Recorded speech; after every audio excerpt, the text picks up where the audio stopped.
Today we're going to see how to fix Twitter profile update failed. You might have this issue on Twitter, and I will show you two ways to resolve it. The first step is to check if the Twitter app needs an update. Sometimes the app doesn't update correctly, ending on issues. Here's what you should do. Go to the App Store. Search for Twitter by tapping X in the search bar to find the app. Check if there is an available update.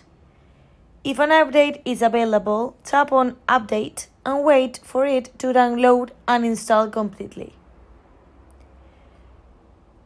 If this doesn't work, you can try the following option.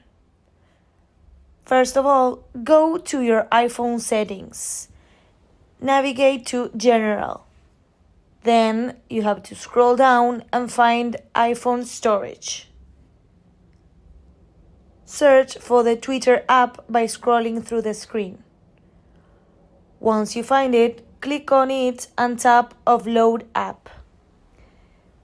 This will uninstall the app from your device. After it is uninstall it and reinstall it again. And then, finally, test to see if this resolves the issue. These steps should help you address the problem or Twitter profile update failed.